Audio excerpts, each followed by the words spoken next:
chers collègues ministres, chers députés, permettez-moi tout d'abord, Monsieur le Président, de vous adresser mes vives félicitations pour votre élection à la présidence de l'Assemblée nationale et vous exprimer ainsi mes meilleurs vœux de succès pour cette 14e législature. Je félicite également tous les députés de la 14e législature pour qui je formule les mêmes vœux ardents de succès pour que la mission que le peuple sénégalais a bien voulu vous confier se soit déroulée dans les meilleures conditions. Je vous remercie, Monsieur le Président, et magnifie l'intérêt tout particulier que la représentation nationale que vous incarnez accorde au sous-secteur du développement social dont j'ai la charge depuis le 17 septembre 2022 du fait de la confiance de son Excellence le Président Macky Sall. C'est le lieu pour moi de vous remercier pour vos félicitations et encouragements, de saluer la pertinence des problématiques que vous avez soulevées, mais surtout les importantes suggestions dont j'ai pris bonne note pour l'exploitation judicieuse dans l'exécution de ma mission. Dans cette expression de profonde gratitude,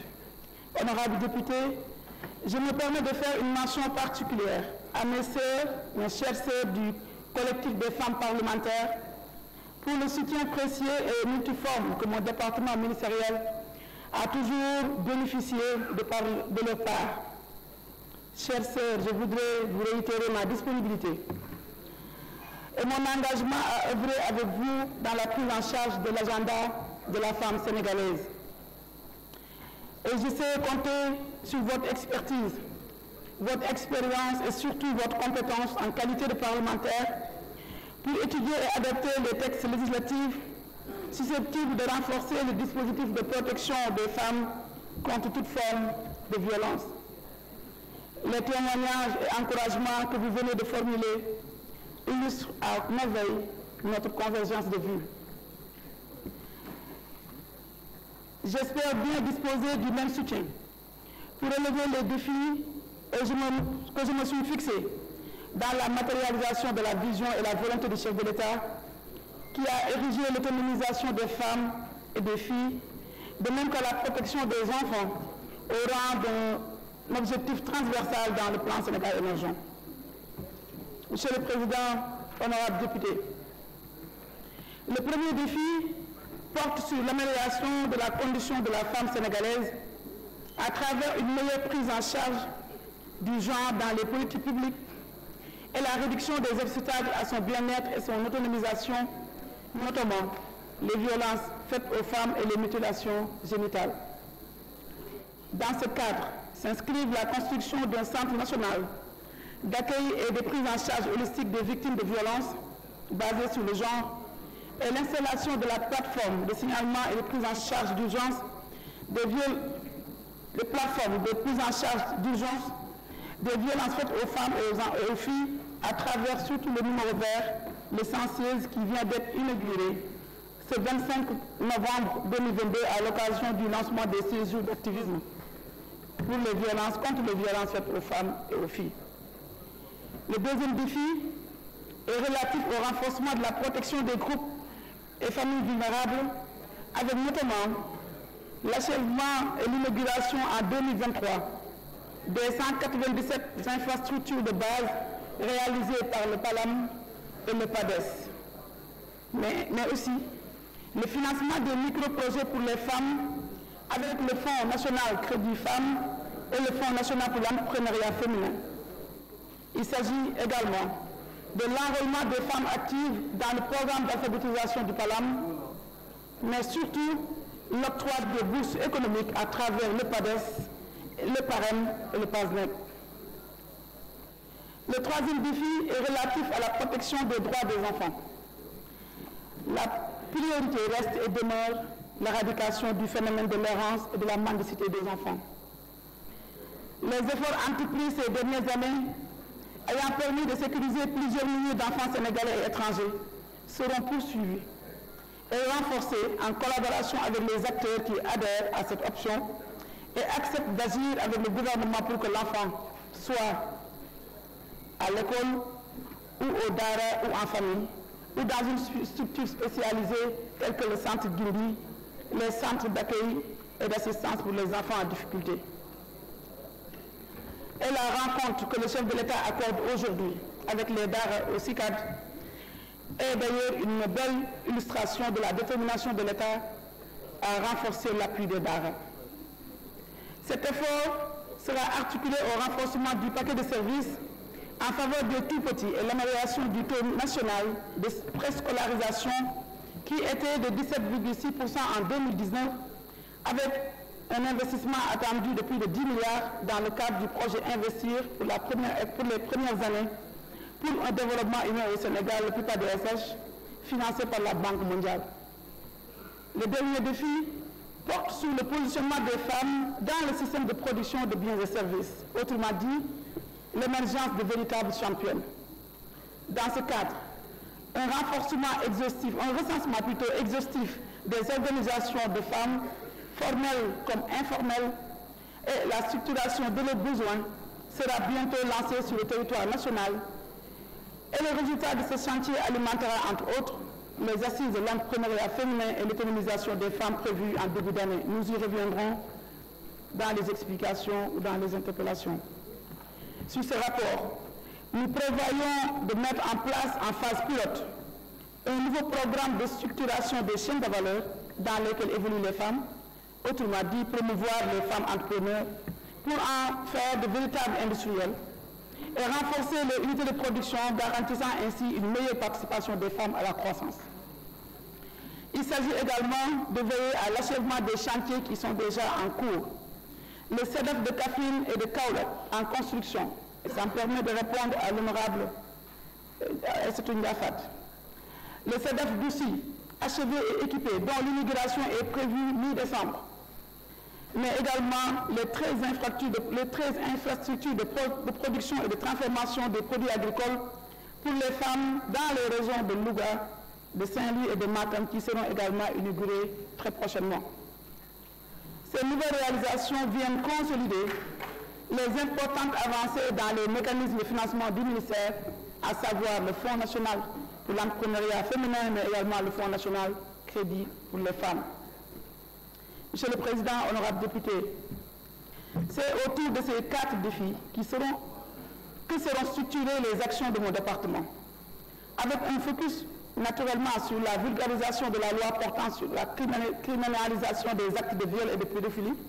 mais également la poursuite du programme animation économique dans toutes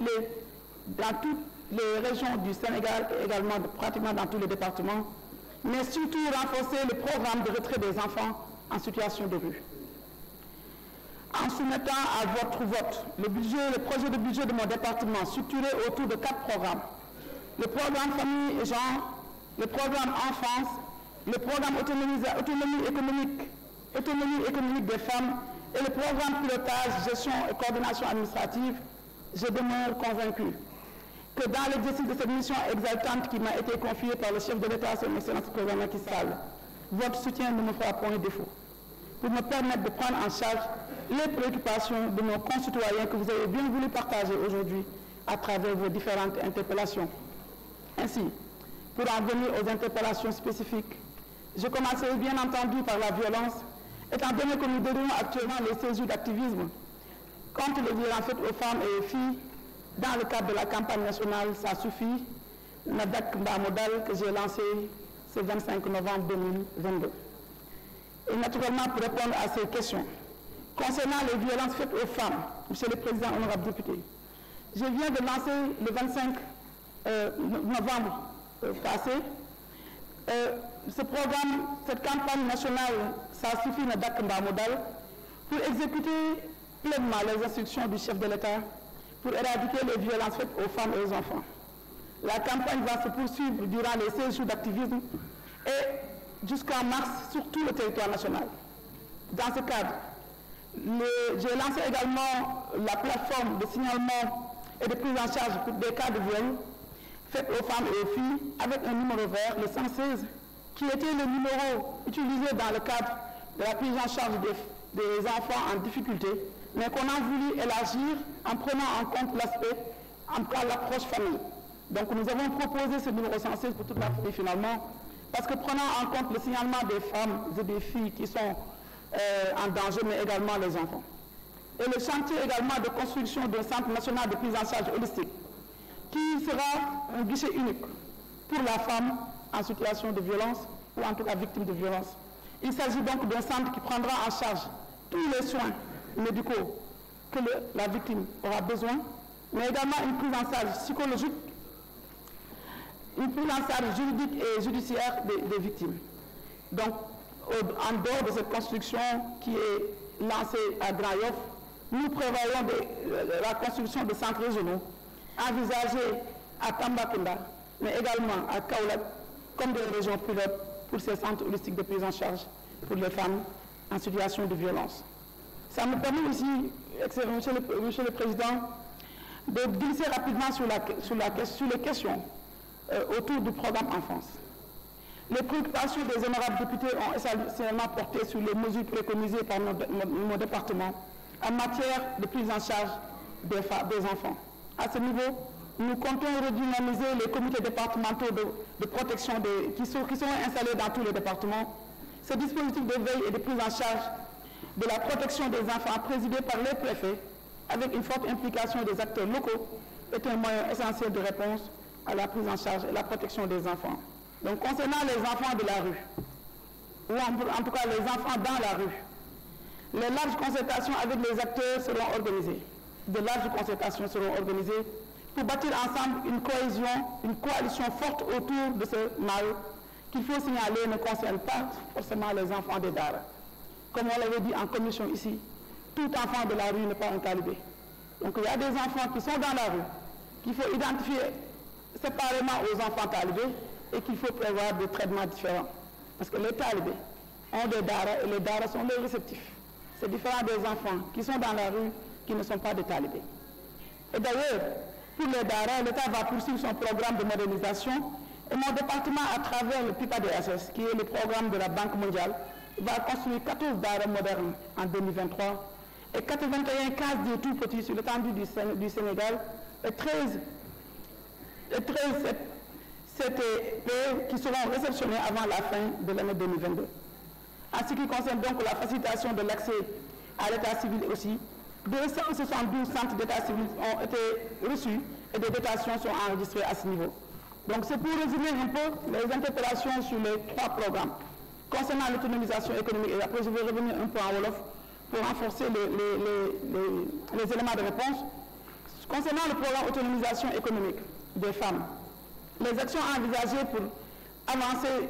dans ce domaine portent essentiellement sur le renforcement des capacités techniques et financières des femmes entrepreneurs et en les accompagnant dans la mise en place et dans le développement de leur entreprise, depuis la très petite entreprise jusqu'à la macro-entreprise, en passant par les entreprises de taille intermédiaire. Dans cette perspective, il est important notamment de repositionner la femme dans la production des biens et services par le développement d'unités industrielles et de transformation de produits locaux. Renforcer aussi l'offre de formation des femmes à travers la politique de généralisation des CEDAF qui est déjà prévue et qui est bien dotée dans le budget, mais également promouvoir la synergie des actions clés autour des agences ou structures de formation, à savoir le 3FPT et l'Office national de la formation professionnelle. Il s'agit aussi de renforcer l'accès au financement, en accentuant les efforts déjà consentis par l'État à travers les différents mécanismes, notamment l'ADER et le FONGIP, mais également doter et mieux doter le Fonds national de crédit femmes et le Fonds de l'entrepreneuriat féminin. Grâce à ces derniers mécanismes, toutes les régions du Sénégal ont été touchées par nos départements, à l'exception de la région, bien sûr, de Ziguinchor et de Kédougou, que je compte moi-même visiter avant la fin de l'année dans le cadre des tournées économiques. Il s'agit aussi de renforcer l'inclusion sociale, économique et financière des femmes de la diaspora. Effectivement, elles sont dans la diaspora, mais elles sont aussi femmes et elles sont sénégalaises. Donc, elles seront prises en compte dans le cadre des politiques dans notre département. C'est dans cette dynamique, comme indiqué, que je compte organiser prochainement les assises nationales de l'entrepreneuriat féminin. Ça a été dit et redit ici. Depuis l'indépendance, depuis Senghor jusqu'à aujourd'hui, des milliards ont été mobilisés, allant dans le sens de financer et d'appuyer les femmes. Mais jusqu'à présent, ça a été dit, ici, ça a été redit, il est difficile de toucher une femme entrepreneur qui a été accompagnée par les programmes étatiques et qui est devenue championne dans un domaine. Ça, nous le constatons et c'est la raison pour laquelle nous avons émis l'idée, avec l'autorisation de l'autorité,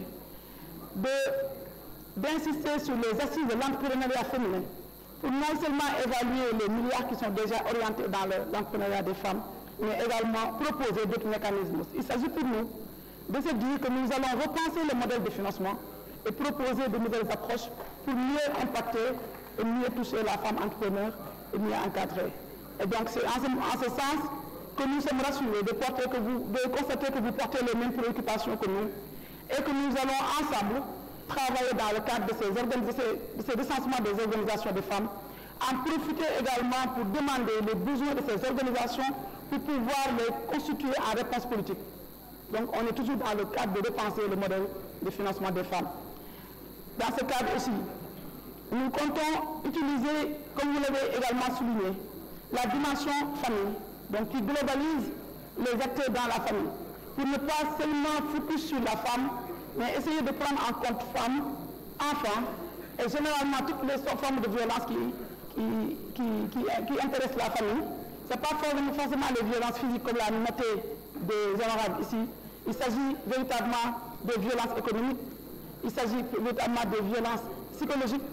ça peut être également d'autres types de violences. Et nous voulons prendre tout cela dans le cadre de l'approche famille et mieux travailler dans ce cadre. Donc pour dire que je suis et je serai la ministre de la femme de toute la famille sénégalaise. Ça également c'est pour rassurer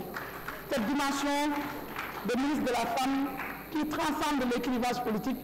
qui transcende l'appartenance ni les couleurs. Je serai la ministre de la femme pour toute la femme sénégalaise. Ça me permet, Monsieur le Président,